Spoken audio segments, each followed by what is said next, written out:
Hello students, welcome to MKH। My self Manvi Chaudhary और आज हम पढ़ेंगे आपकी क्लास 8 का 7th चैप्टर पौधों और जंतुओं का संरक्षण। तो स्टूडेंट्स, संरक्षण का मतलब होता है किसी चीज़ की रक्षा करने की प्रक्रिया, यानी किसी भी चीज़ को सिक्योर रखना। तो पौधे और जंतुओं का संरक्षण का मतलब जो वनों की कटाई हो रही है, ठीक है, उसके जो हानिकारक प्रभाव है उसके लिए वनों का संरक्षण करना बहुत ही ज़रूरी है। और कुछ जानवर जो शिकार के जैसे शिकार किया जाता है तो क्या होता है कि वो जानवर धीरे धीरे विलुप्त हो रहे हैं, ख़त्म हो रहे हैं, तो उनका संरक्षण करना भी बहुत ज़्यादा ज़रूरी है। तो इस बारे में हम इस चैप्टर के अंदर डिस्कशन करेंगे, ठीक है। तो सबसे पहली चीज़ आती है वनोन्मूलन। वनोन्मूलन किसे कहते हैं? वनों को समाप्त करने पर प्राप्त भूमि का अन्य कार्यों में उपयोग करना, यानी वनों को, जैसे वन है वहाँ पे जो पेड़ पौधे हैं उनको काट कर उसके बाद जो भूमि है उसका अन्य कार्यों में उपयोग करना। अन्य कार्यों में उपयोग जैसे वहाँ पे क्या करना, नई मकान बना लेना, या इसके अलावा जो और भी बहुत सारे कार्य हैं उनमें प्रयोग करना क्या कहलाता है? वनोन्मूलन कहलाता है। इसके बाद एक क्वेश्चन आता है हमारे सामने, क्या कि वनोन्मूलन क्यों किया जाता है? वनोन्मूलन क्यों किया जाता है, किस लिए किया जाता है वनोन्मूलन? सबसे बड़ा इसका रीज़न होता है वनों को इसलिए ख़त्म किया जाता है या पेड़ों को इसलिए काटा जाता है ताकि वहाँ पर जो भूमि है उसको प्राप्त किया जा सके। और उस भूमि को किस काम में हम यूज़ कर सकते हैं? जैसे कि कृषि के लिए, है ना, कृषि के लिए भूमि प्राप्त करना। दूसरा, वहाँ पे घरों और कारखानों का निर्माण कर सकते हैं। तीसरा, हम उपयोग क्या कर सकते हैं? फर्नीचर बनाने में। फर्नीचर बनाने में कैसे कि पेड़ को काटने के बाद उसकी जो हमें लकड़ी प्राप्त होती है उसके हम क्या बना सकते हैं? उससे हमारे घरों के अंदर जो लकड़ी के जो फर्नीचर होते हैं वो बना सकते हैं। दूसरा, चौथा पॉइंट इसका क्या आता है कि जो लकड़ी हमने प्राप्त की है उसका ईंधन के रूप में उपयोग करना। कुछ घर आज भी ऐसे हैं जहाँ पे मतलब चूल्हे पर रोटी बनती है, वो क्या करते हैं, वो लकड़ियों का उपयोग करते हैं, ठीक है।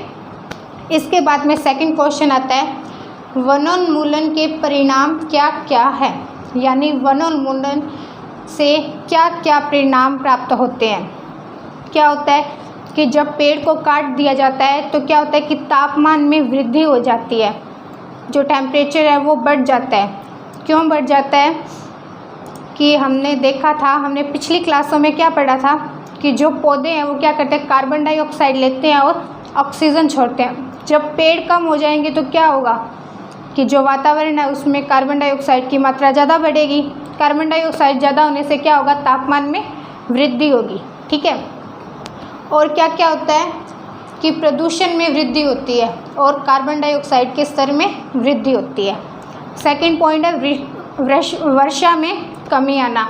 वर्षा में कमी कैसे आती है कि जो पेड़ पौधे हैं वो क्या करते हैं कि जो भूमि है उससे जल को अब्जॉर्ब करते हैं, जो जल का अवशोषण करते हैं और उससे वाष्पोत्सर्जन की क्रिया में क्या करते हैं, ऊपर हवा वायुमंडल के अंदर वाष्प के रूप में छोड़ देते हैं, जिससे क्या होती है, बारिश होती है, ठीक है। जब पेड़ ही नहीं होंगे तो वर्षा कैसे होगी? इस कारण क्या होता है, वनोन्मूलन के कारण वर्षा में कमी आ जाती है। थर्ड पॉइंट है सूखा पड़ना। जब वर्षा नहीं होगी तो नॉर्मल सी बात है कि जब वर्षा नहीं होगी तो क्या होगा, वहाँ पे सूखा पड़ने लगेगा, अकाल पड़ने लगेगा, ठीक है। ये तो था वनोन्मूलन के बारे में। इसके अलावा जो कुछ जो इम्पोर्टेंट डेफिनेशंस हैं, महत्वपूर्ण परिभाषाएं हैं, वो हम देखेंगे, ठीक है। तो सबसे पहली परिभाषा है जैव मंडल की। जैव मंडल पृथ्वी का वह भाग जहाँ जीव पाए जाते हैं अथवा जो जीवन यापन के योग्य हों, यानी पृथ्वी का वह भाग जहाँ पर इंसान, पेड़ पौधे और जंतु पाए जाते हों। इंसान हो गए, जंतु हो गए, पेड़ पौधे सभी संजीव होते हैं, यानी ऐसा वातावरण, ऐसा भाग जिसके अंदर जो संजीव है वो रह सके, उस भाग को क्या कहते हैं, जैव मंडल कहते हैं। दूसरी परिभाषा आती है जैव विविधता। पृथ्वी पर पाए जाने वाले विभिन्न जीवों की प्रजातियों के पारस्परिक संबंध तथा उनके पर्यावरण से संबंध, यानी पृथ्वी के अंदर जो विभिन्न प्रकार के मतलब अलग अलग प्रकार के बहुत से जीव पाए जाते हैं, तो उन जीवों के आपस के अंदर संबंध और उन सभी जीवों के पर्यावरण से जो संबंध है उसको हम क्या कहते हैं, जैव विविधता कहते हैं, ठीक है। तीसरी डेफिनेशन आती है वन्य जीव अभयारण्य। वन्य जीव अभयारण्य वह क्षेत्र जहाँ जंतु और उनके आवास किसी भी प्रकार के विक्षोभ से सुरक्षित रहे। यानी जंतु, ऐसा पृथ्वी का ऐसा भाग, यानी हमारे भारत और पूरे विश्व में कुछ ऐसे भाग है जहाँ क्या होता है कि एक एरिया होता है, वहाँ जानवरों को रखा जाता है और उन जानवरों को किसी भी प्रकार की डिस्टरबेंस नहीं दी जाती। मतलब वो जानवर जैसा चाहें वैसे रह सकते हैं। हम जाकर वहाँ ऐसे नहीं है कि उनका शिकार करें या उन्हें किसी भी प्रकार की परेशानी करें। ठीक है, तो वन्य जीव अभयारण्य क्या हो गया? वह क्षेत्र जहाँ जंतु व उनके आवास किसी भी प्रकार के विक्षोभ यानी डिस्टरबेंस से सुरक्षित रहे। चौथी जो डेफिनेशन है राष्ट्रीय उद्यान। वन्य जीवों के लिए आरक्षित क्षेत्र जहाँ वे स्वतंत्र रूप से आवास व प्राकृतिक संसाधनों का उपयोग कर सकें।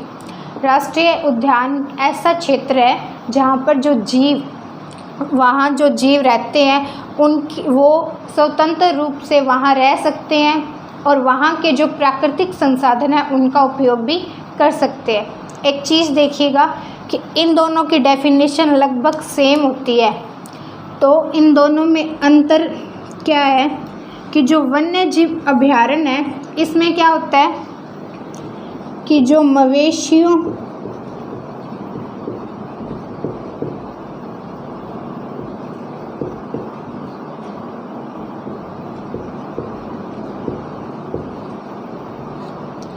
इनमें क्या होता है कि जो मवेशी होते हैं उनको अनुमति होती है। मवेशी यानी गाय, भैंस, बकरी आदि जो भी हो गए, उनको अनुमति होती है किस चीज़ की कि वो इन अभयारण्यों में जा सकते हैं और वहाँ जो घास वगैरह है वो चर सकते हैं। लेकिन जो राष्ट्रीय उद्यान जो होते हैं इनमें मवेशियों को अनुमति नहीं होती, यानी इनमें मवेशियों को चरने की अनुमति नहीं होती,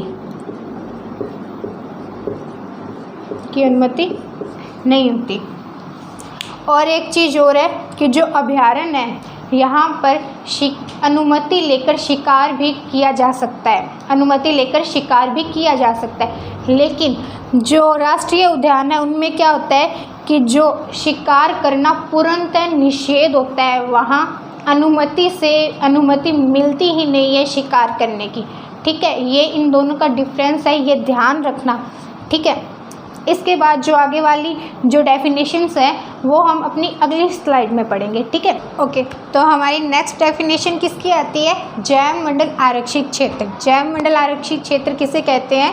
वन्य जीव, पौधों व जंतु संसाधनों और उस क्षेत्र के आदिवासियों के पारंपरिक ढंग से जीवन यापन हेतु विशाल संरक्षित क्षेत्र, यानी ऐसा एरिया जिसके अंदर उस एरिया को आरक्षित कर दिया है कि उसके अंदर जितने भी जो भी जानवर हैं, पेड़ पौधे हैं और वहाँ जो रहने वाले आदिवासी है उनको वहाँ रहने के लिए वहाँ पर कोई भी अलग से एक्टिविटी नहीं की जाएगी, कोई भी आधुनिक तौर तरीके उन पर नहीं थोपे जाएंगे। वो जैसा रहना चाहते हैं वो अपने उस क्षेत्र के अंदर वैसे रह सकते हैं। ठीक है, इसलिए उस जो क्षेत्र है उसको कहते हैं जैव मंडल आरक्षित क्षेत्र। जैव मंडल के अंदर कौन कौन आ जाते हैं?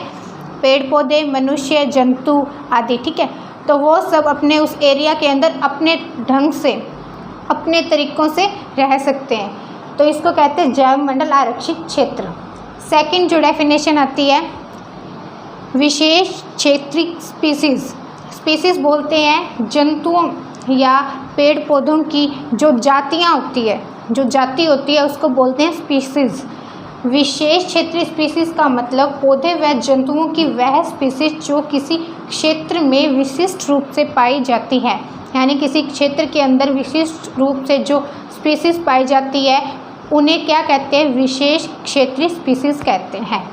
नेक्स्ट जो हमारी डेफिनेशन है संकटापन्न स्पीसीज, यानी वे जंतु जिनकी संख्या एक निश्चित स्तर से कम होती जा रही है और वो क्या हो सकते हैं? विलुप्त हो सकते हैं।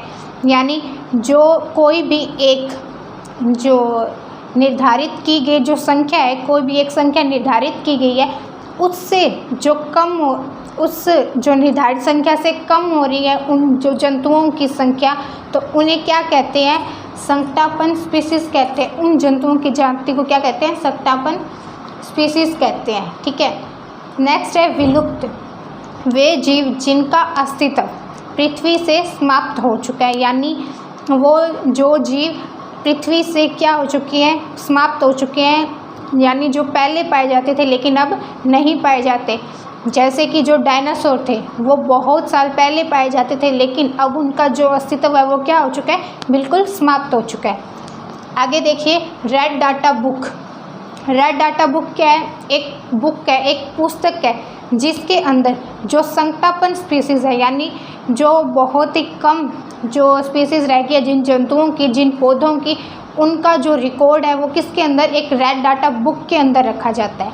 ठीक है, जैसे जो सुनहरी बिल्ली, काली बतख, गुलाबी सिर वाली बतख, ये सब क्या है, ये संकटापन्न स्पीसीज़ है, यानी इनकी संख्या बहुत ही कम रह चुकी है, ये कभी भी विलुप्त हो सकती है। तो इन सब का रिकॉर्ड रेड डाटा बुक के अंदर रखा जाता है। ठीक है, अगला है प्रवास। प्रवास किसे कहते हैं, जीवन यापन करने के लिए स्पीसीज़ द्वारा अपने आवास क्षेत्र से निश्चित समय में बहुत दूर जाना। यानी क्या होता है कि जो स्पीसीज़, जो जातियाँ होती है वो क्या करती है, जहाँ वो रह रही होती है, जहाँ हम रहते हैं उसको हम बोलते हैं आवास क्षेत्र, यानी वो अपने आवास क्षेत्र से बहुत एक निश्चित टाइम आता है तब क्या करती है, अपने आवास क्षेत्र से बहुत दूर चली जाती है। जैसे जो साइबेरियन क्रेन है और भी कोई बहुत सारी जो जातियाँ हैं वो क्या करती है, सर्दी के मौसम के अंदर विदेश से कहाँ, भारत में आ जाती है। क्यों, क्योंकि उनको जो वहाँ की जो जलवायु है वो उनके लिए अनुकूल नहीं रहती, तो वो क्या करती है, वो कौन सी जातियाँ होती है, वो प्रवासी पक्षी कहलाते हैं। ठीक है, अगला आता है पुनर्वन रोपण।